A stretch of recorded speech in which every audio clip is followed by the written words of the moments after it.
The Great Hall of the Galactic Council stretched across 3 miles of polished crystal floors. 12 massive thrones sat in a perfect circle, each one designed for a different alien species.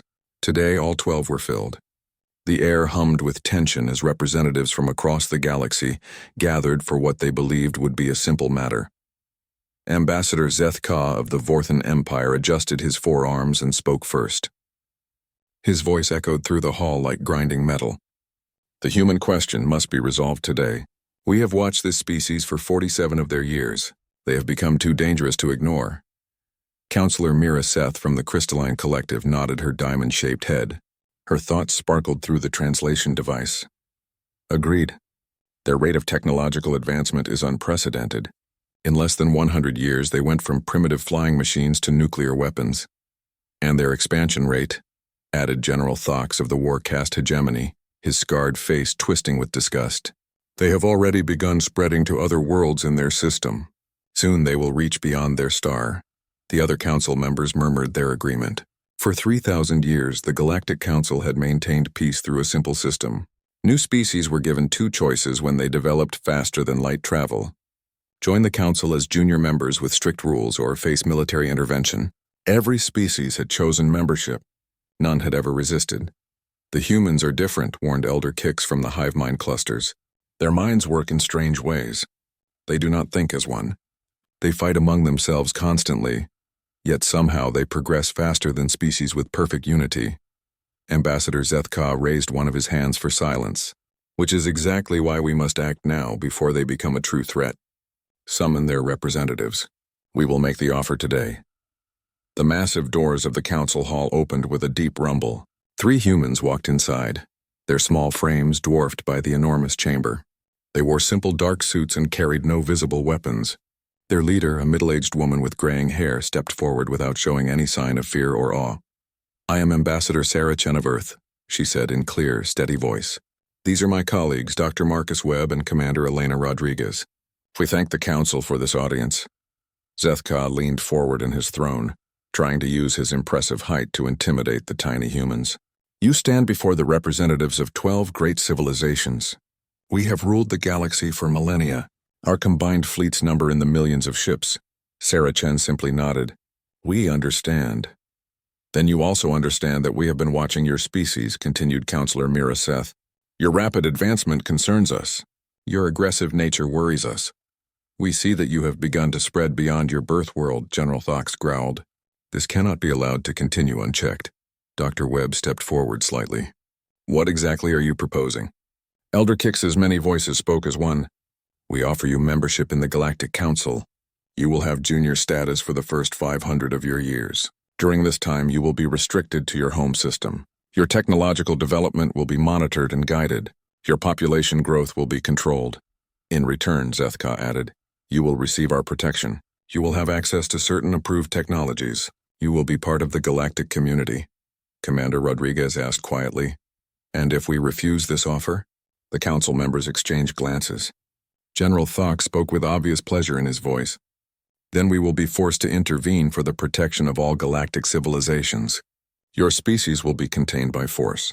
Your aggressive expansion will be stopped." Sarah Chen listened carefully to every word. She asked no questions about the details. She showed no anger at the threats. She simply stood there with her 2 colleagues, absorbing everything the council said. "We would like to see the specific terms of your offer in writing," she said finally. "We need exact details of what membership would mean for humanity." Counselor Mira Seth's crystalline features sparkled with satisfaction. "Of course. Proper documentation will be prepared. We also need time to discuss this with our governments on Earth," Dr. Webb added. "This decision affects all of humanity." "How much time do you require?" asked Elder Kix. Sarah Chen paused for a moment as if considering. "We will need to review your written terms carefully. We must consult with our leaders. We estimate this process will take some time." "How much time?" General Thox demanded impatiently. "We will get back to you," Sarah Chen replied simply. The council members looked at each other with confusion. Every other species had either begged for membership immediately or surrendered after the first threat. The humans showed no fear, no desperate gratitude, no angry defiance. They were simply businesslike. Ambassador Zethka tried again to assert dominance. You realize the alternative to membership is military action against your world? We understand your position, Commander Rodriguez said calmly. And you're not afraid? General Thox asked, genuinely puzzled. Sarah Chen smiled slightly. Fear is not a useful emotion when making important decisions. We prefer to gather all relevant information first. The formal documentation was prepared within hours. The terms were exactly what every other species had received. Complete surrender of expansion rights, acceptance of council oversight, limits on technological development, tribute payments in resources and labor. The 3 human representatives reviewed the documents carefully. They asked for clarification on several technical points. They requested copies in digital format. They thanked the council for their time and patience. When can we expect your response? Counselor Miraseth asked. We will contact you when we have reached a decision, Sarah Chen replied. And with that, the humans left. The council members sat in confused silence for several minutes after the humans departed. Finally, Elder Kick spoke. That was unusual. Every other species either accepts immediately or tries to negotiate, General Thox muttered. These humans just left. They seemed remarkably calm for a species facing extinction, observed Counselor Miraseth. Ambassador Zethka waved dismissively with 2 of his arms. They are simply in shock. When they return to their primitive world and consult with their leaders, they will realize they have no choice. They will accept our terms within days. But days passed and no word came from Earth. A week went by. Then 2 weeks. The Council's communication arrays remained silent. No messages from the human government. No desperate pleas for better terms. No angry rejection of the ultimatum. Nothing at all. Perhaps their communication systems are primitive, suggested one of the junior council members. Maybe they cannot reach us. General Thox snorted. We know they have the technology. They sent messages during their initial contact period. Then where is their response? Demanded Ambassador Zethka. The silence stretched on. 3 weeks became 4 weeks. 4 weeks became 2 months. The council grew increasingly agitated as they waited for some kind of response from humanity. But Earth remained completely, mysteriously silent. And in that silence, something that might have been fear began to grow in the hearts of beings who had never known defeat. 3 months had passed since the humans received the Council's ultimatum. Still no word from Earth. The great hall that once echoed with confident voices now buzzed with worried whispers. Ambassador Zethka paced behind his throne, his forearms moving in agitated patterns. This makes no sense. Every species responds within days. Even the most stubborn ones send angry refusals. Perhaps they are all dead, suggested General Thox hopefully. Maybe they had a war and destroyed themselves. Humans are known for fighting each other. Counselor Miraseth's crystalline form flickered with uncertainty. Our long-range sensors still detect activity on their world. Cities show heat signatures. Their orbital stations remain active.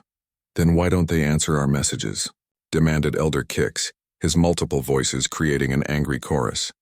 The truth was that the Council had tried everything. They sent diplomatic messages daily.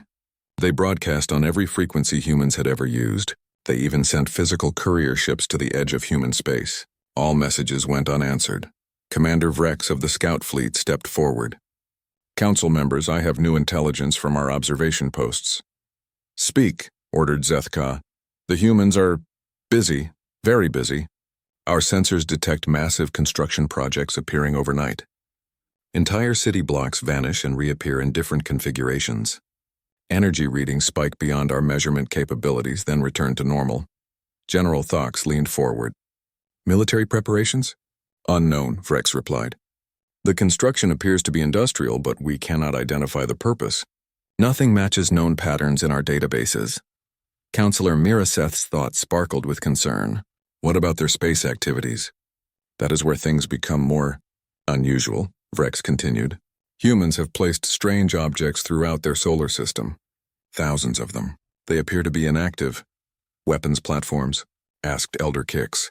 Our scans cannot penetrate their hulls. They show no energy signatures, no obvious weapon mounts. They just exist. The council members exchanged worried glances. 3,000 years of galactic rule had taught them to recognize patterns. Species built weapons when threatened. They prepared defenses. They sent desperate messages trying to negotiate. They did not simply ignore ultimatums and build mysterious objects. Send a closer inspection fleet, ordered Zethka. I want to know what these objects are.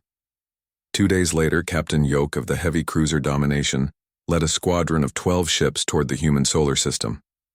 His crew was experienced in intimidation missions. They had forced compliance from dozens of species. As they approached the outer edge of human space, Captain Yoke began to feel uneasy. His sensors detected the mysterious objects Commander Vrex had reported. Hundreds of them floated in perfect formations around the system's edge. Analysis, Sensor Chief, he ordered. Captain, the objects are roughly cylindrical, about 50 meters long. No visible propulsion, no weapon signatures. They're just there. Captain Yoke studied the formations through his view screen. Something about the arrangement bothered him, but he could not identify what. Take us closer to the largest cluster. As the squadron moved deeper into the system, more objects became visible. Thousands of them, arranged in complex patterns that seemed almost artistic. They made no aggressive moves. They sent no warnings. They simply watched. Captain, his communications officer reported, I'm detecting very faint signals between the objects. Too weak to decode, but they're definitely communicating with each other. Are they scanning us? I don't know, sir. I can't detect any active scans, but I feel like... What? The young officer looked embarrassed. I feel like they're watching us, sir. All of them. Captain Yoke felt the same sensation creeping up his spine. His instruments showed no threat, no active sensors, no weapons targeting his ships. But every instinct developed over 20 years of military service told him he was being studied by hostile intelligence. Move the squadron to minimum safe distance from Earth, he ordered. I want visual confirmation of human activities on their homeworld. As they approached the inner system, the feeling of being watched grew stronger. Captain Yoke's crew became increasingly nervous. Sensor readings flickered occasionally, as if something was interfering with their equipment. Nothing threatening, just odd. Earth appeared on their screens, a blue and white marble covered with the lights of human civilization. The planet looked normal. Orbital stations functioned as expected. Traffic moved between the surface and space in regular patterns. Scan for military preparations, Captain Yoke commanded. Sir, I'm reading normal civilian activities, some construction projects that seem larger than usual, but nothing obviously military. What about those energy spikes mentioned in the reports? I'm not detecting any unusual energy readings at the moment, Captain. Captain Yoke frowned. Everything appeared normal, yet something felt terribly wrong. The mysterious objects continued their silent watch. His crew remained on edge despite finding no obvious threats. Captain, the communications officer called out suddenly, I'm receiving a message. From the humans? No, sir. It's coming from one of our own outposts in the Rigel sector. Captain Yoke activated the message. The face of Commander Hest appeared on screen, his expression troubled. Captain Yoke, we have a situation here. A merchant vessel reported seeing a human ship in this sector yesterday. When we investigated, we found nothing. No trace of any vessel passing through. Are you certain it was human? The merchant provided detailed scanner logs. The ship design was definitely human, but that should be impossible. Humans don't have faster-than-light technology. Captain Yoke felt a chill run through his body. Send me those scanner logs immediately. As he reviewed the data, his confusion deepened. The logs clearly showed a human vessel, but the technology required to reach Rigel should not exist in their civilization. Moreover, the ship had somehow avoided detection by the sector's extensive sensor network. Over the following hours, similar reports arrived from across the galaxy, human ships spotted in impossible locations. Archaeological teams finding fresh human footprints on worlds that had been dead for centuries. Trading stations reporting visits from humans who spoke perfect local languages, despite their species having no contact with those regions. Most disturbing was the pattern emerging from intelligence reports. Several council worlds had received mysterious deliveries, packages containing detailed blueprints of classified military installations. Shipping manifests from secret supply depots, guard rotation schedules for maximum security, facilities. Each package included a polite note thanked the recipients for the interesting tours and signed simply the human diplomatic corpse. Captain Yoke's hands shook as he read through the reports. These packages could only come from people who had been physically present at heavily guarded locations. people who had somehow walked through the most secure facilities in the galaxy without being detected. "Captain," his sensor officer called out, voice tight with fear. "Those objects, they're moving." Captain Yoke looked at his screens.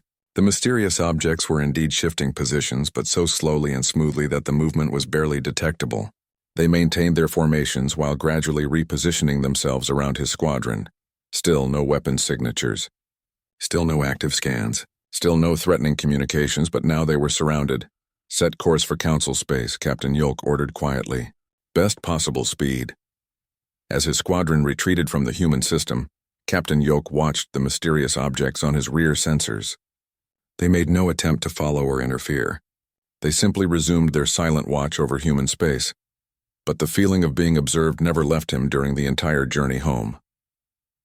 When Captain Yoke's report reached the Council, the mood in the Great Hall changed from confusion to genuine alarm.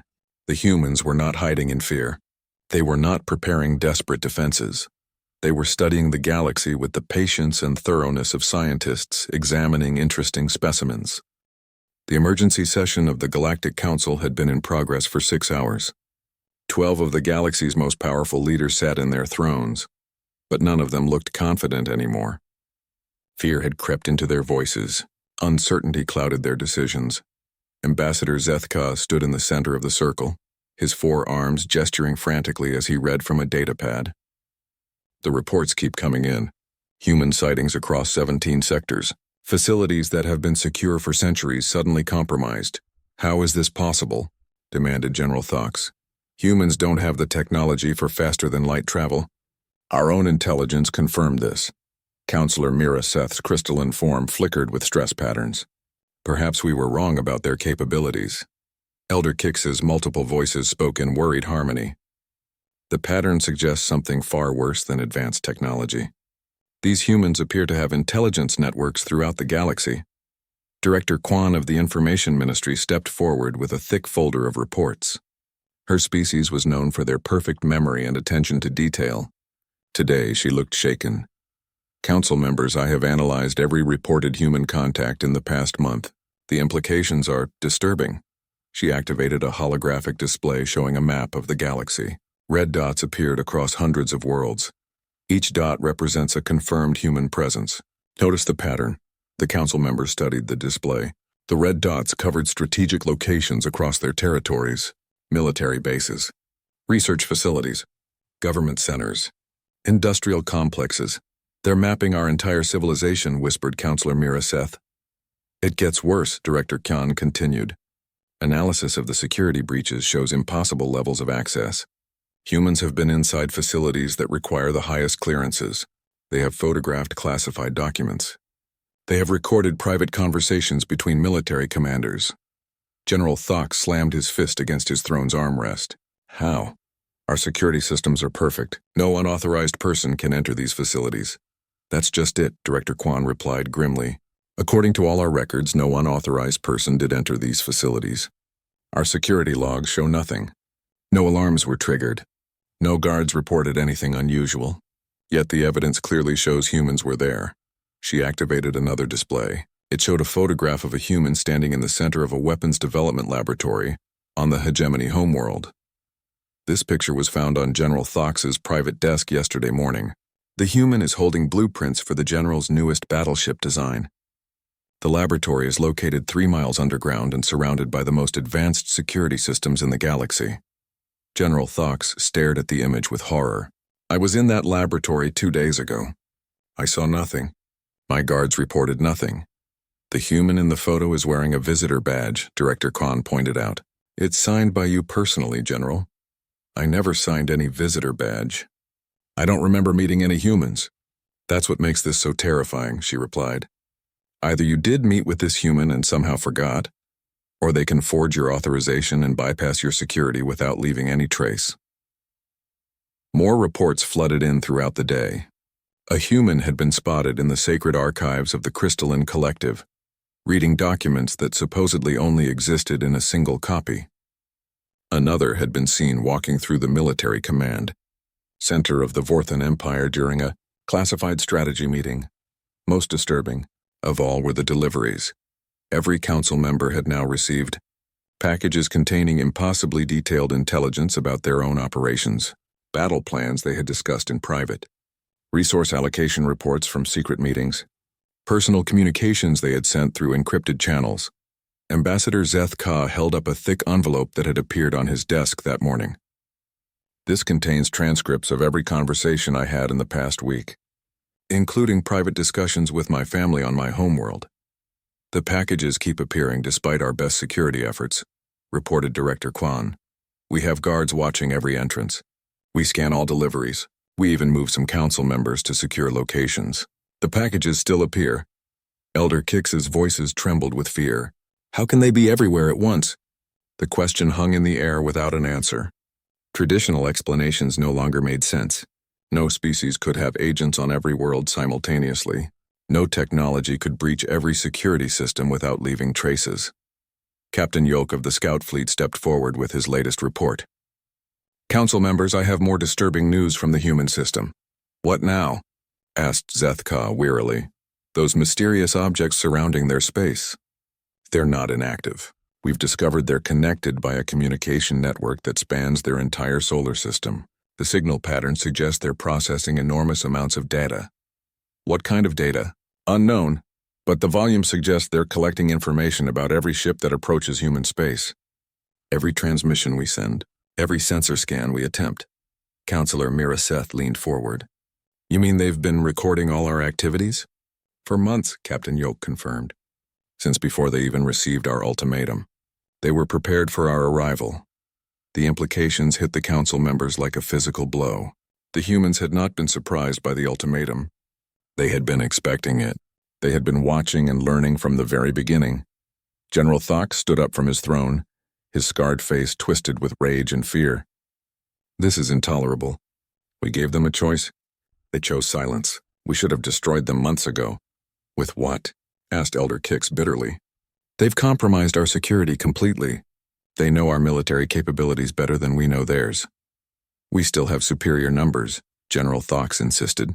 Millions of ships against one primitive world. Director Kwan activated another display. Are you certain about that, General? The screen showed fleet disposition reports from across Council space. Red warning indicators flashed on dozens of entries. What am I looking at? Demanded General Thox. These are our fleet positions as of this morning. Notice anything unusual? General Thox studied the data with growing alarm. These numbers? They're wrong. Fleet 7 is showing only 60% operational status, but I received a full readiness report yesterday. Fleet 7's maintenance records were mysteriously updated overnight. Director Kwan explained. Critical components are now listed as requiring immediate replacement. Similar problems have appeared in fleet records throughout Council space. Someone is sabotaging our databases, General Thox realized. Or someone is telling us the truth about our actual capabilities, she replied quietly. The room fell silent as the council members absorbed this possibility. What if their military was not as strong as they believed? What if their security had been compromised for years? What if the humans had been studying them long enough to understand weaknesses they didn't even know they had? Ambassador Zeth Ka broke the silence. How long could they have been watching us? Director Kyan consulted her files. Based on the intelligence patterns, I estimate human observation began at least 5 years ago. Possibly longer? 5 years? Elder Kix's voices rose in alarm. They've been studying us for 5 years while we thought we were studying them? The truth was becoming clear and it terrified them all. The humans had never been the primitive species the Council believed them to be. They had been patient, careful, and methodical in their approach to first contact.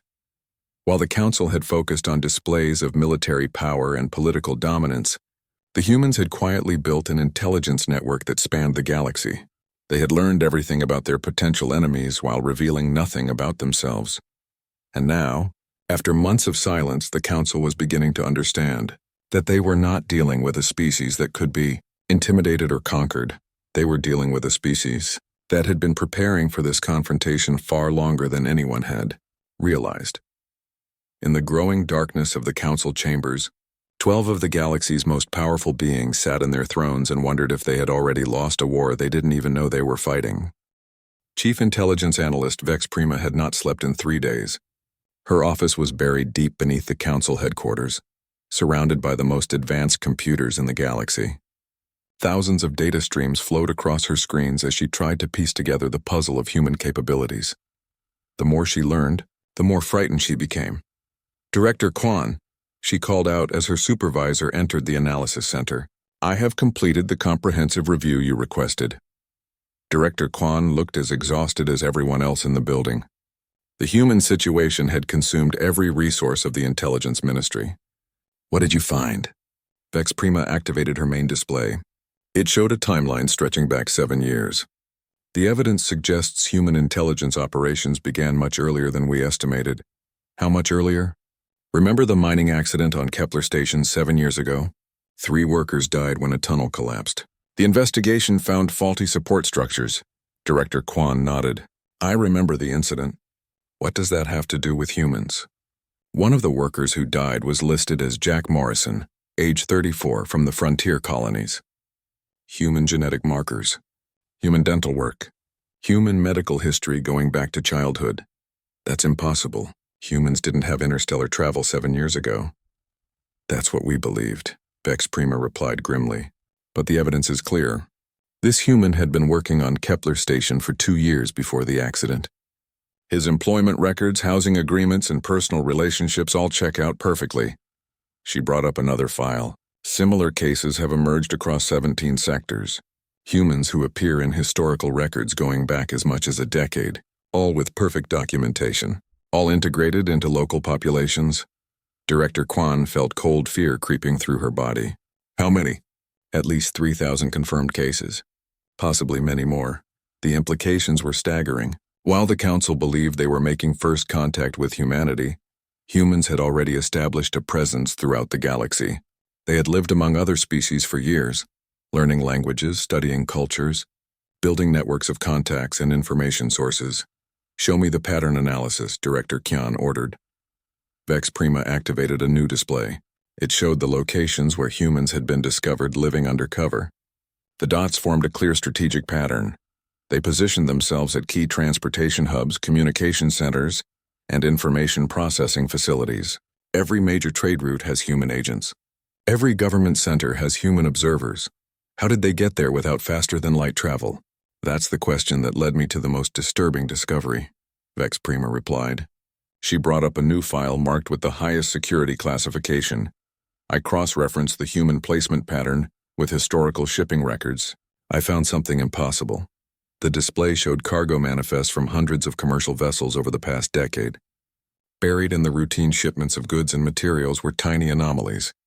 Extra passengers listed as cargo, shipping containers with life support systems, transport pods designed for long-term hibernation.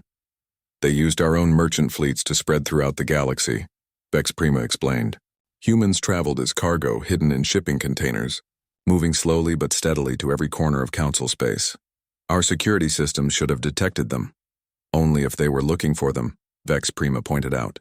Who would search for humans in cargo shipments when humans supposedly couldn't leave their home system? Director Kwan stared at the evidence in horror. The humans had turned the Council's own assumptions against them. While the Council monitored space for military threats, humans had infiltrated their civilization using commercial transportation networks. "There's more," Vex Prima continued. "Analysis of communication intercepts shows that these embedded humans have been reporting back to Earth for years. They've been sending detailed intelligence about our military capabilities, political structures, and social systems. How? Hidden in commercial data streams. A few extra bytes in routine financial transactions, slight modifications to shipping schedules, information encoded in entertainment broadcasts. They turned our entire communication network into their intelligence system." The scope of human preparation was becoming clear. This was not a species reacting to Council threats. This was a species that had been systematically studying and infiltrating galactic civilization for nearly a decade. "Show me the technological analysis," Director Kwan requested. Vex Prima activated another display. This one showed human technology assessments from the initial contact period compared to current observations. Our original evaluation concluded that humans had primitive nuclear technology and basic spaceflight capabilities. We now know this assessment was completely wrong. How wrong? The objects surrounding human space are not passive observers. They're processing nodes in a distributed computer network more advanced than anything in council space. The energy readings we've been detecting suggest power generation capabilities that exceed our best estimates by several orders of magnitude. Are you saying they've been hiding their true technological level? I'm saying they've been showing us exactly what they wanted us to see, Vex Prima replied. Their apparent primitive level was a carefully constructed deception. She brought up scanner readings from the human homeworld. Look at these construction projects that appear overnight and disappear just as quickly. We originally thought they were industrial activities. They're actually massive fabrication systems that can assemble complex structures in hours. What kind of structures? Unknown. But the energy signatures suggest they're building something that requires more power than most planets generate. Director Kwan studied the data with growing dread. What about their military capabilities? That's where the analysis becomes truly frightening, Vex Prima admitted. We have no reliable information about human military technology. Everything we know comes from sources that have proven to be deliberately misleading. What do you mean? The humans allowed us to observe their primitive weapons during the initial contact period. They demonstrated nuclear missiles, chemical explosives, and kinetic projectiles, all technologies that are centuries behind Council standards.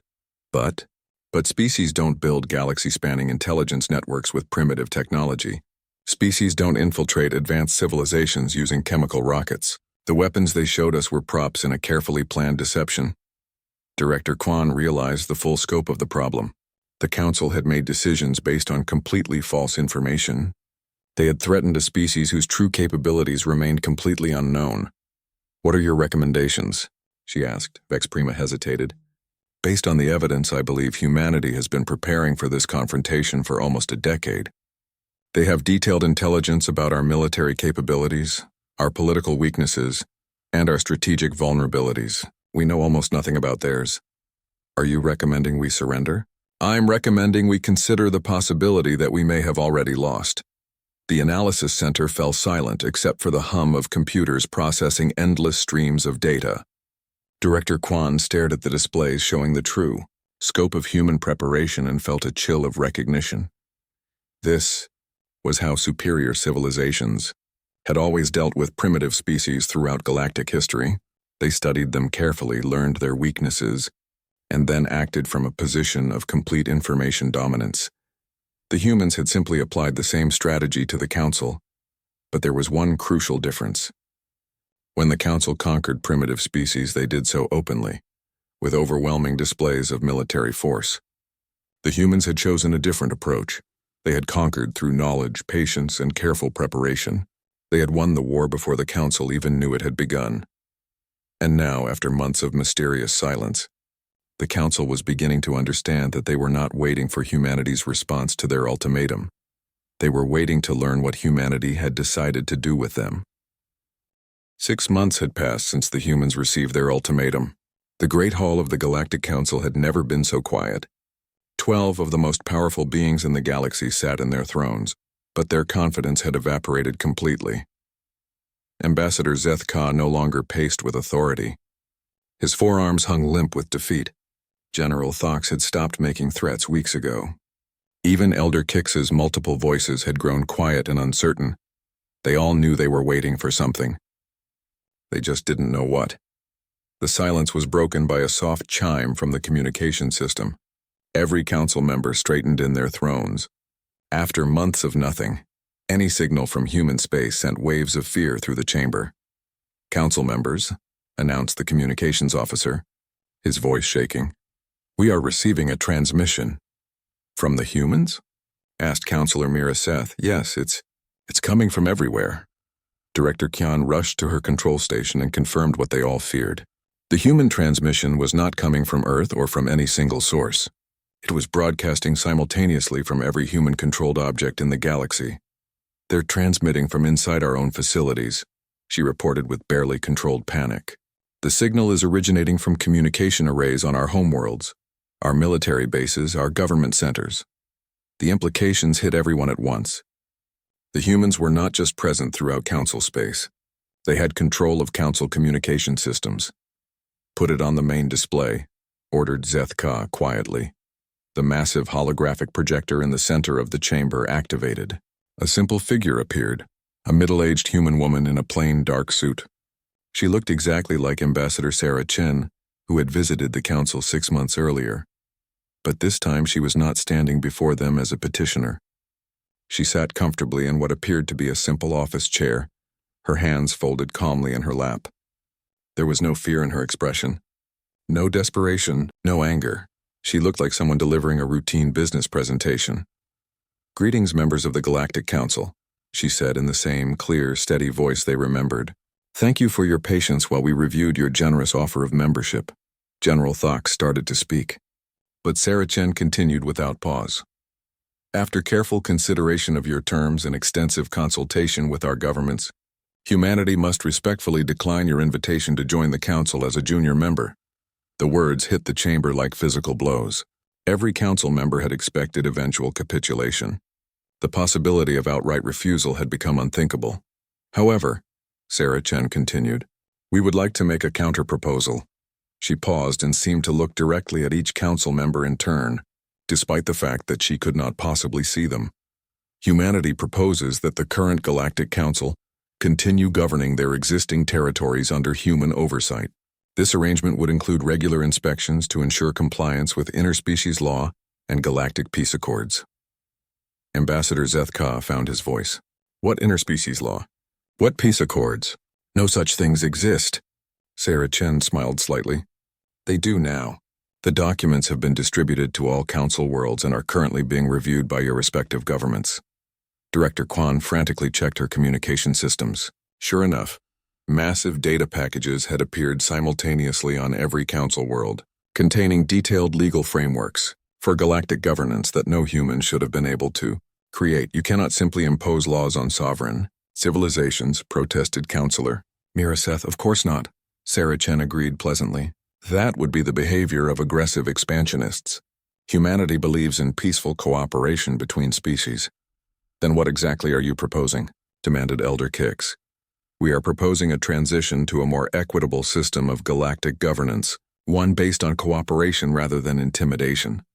One that protects developing species from exploitation by more advanced civilizations." General Thox slammed his fist against his throne. "You dare to lecture us about exploitation? We built this civilization. We brought peace to the galaxy." "Peace through conquest is not peace," Sarah Chen replied calmly. "It is simply delayed conflict. And what makes you think you can enforce these laws you've invented?" General Thox growled. Sarah Chen's expression remained pleasant and professional. "An excellent question. Perhaps we should demonstrate our enforcement capabilities." She nodded slightly, as if signaling to someone off-screen. Throughout the council chamber, warning lights began flashing on every control station. Director Quan stared at her screens in disbelief. "Council members," she reported in a shaking voice, "I'm showing system failures across all our military networks." "What kind of failures?" demanded General Thox. "All of them.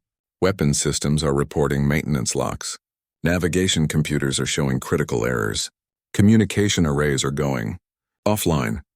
General Thox activated his personal command interface and tried to contact his fleet commanders. Nothing. His entire military communication network had gone dark. "How?" he whispered. Sarah Chen answered as if she had heard him. "For the past several years, humanity has been conducting comprehensive assessments of Council military capabilities. We discovered numerous safety violations and maintenance issues that pose serious risks to your crews. You sabotaged our fleets.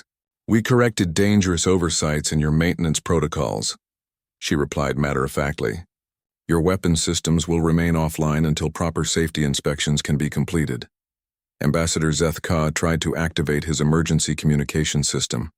It displayed a polite message. "This system is temporarily unavailable pending security updates. Thank you for your patience." "The same message is appearing on every system in Council space," Director Quan reported. "Military, civilian, government, commercial, everything has been locked down." Sarah Chen continued her presentation as if nothing unusual had happened.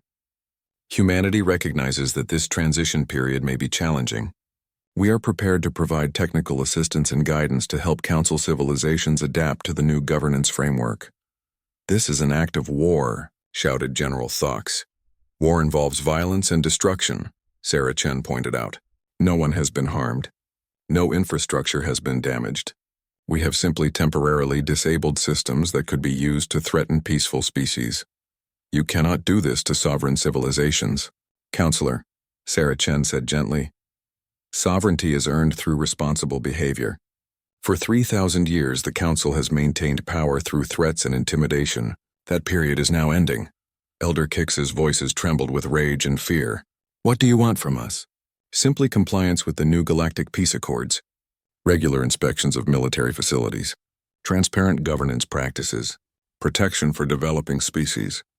The same standards any civilized society should welcome. And if we refuse? Asked Ambassador Zethke. Sarah Chen's smile remained warm and professional. Refusal is always an option.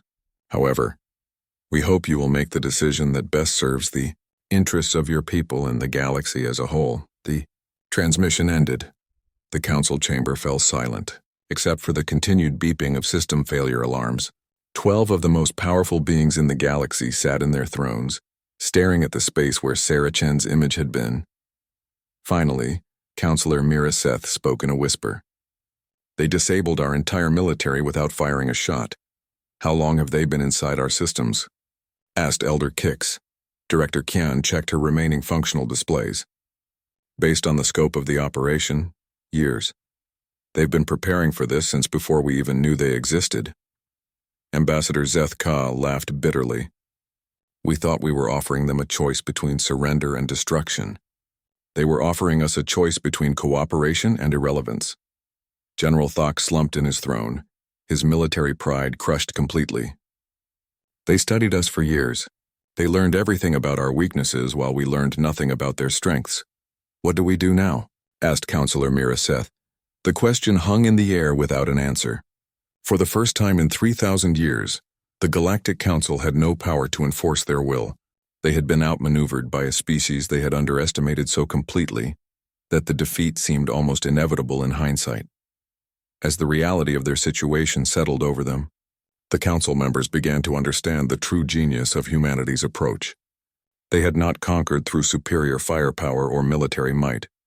They had conquered through superior planning, patience, and preparation. They had won by being better students than their teachers, and in that moment of recognition, the age of the Galactic Council came to an end, not with violence or destruction, but with the quiet realization that they had been surpassed by a species that understood power better than those who had wielded it for millennia. The galaxy had new teachers now, and humanity's first lesson was already clear. True strength came not from the ability to destroy, but from the wisdom to make destruction unnecessary.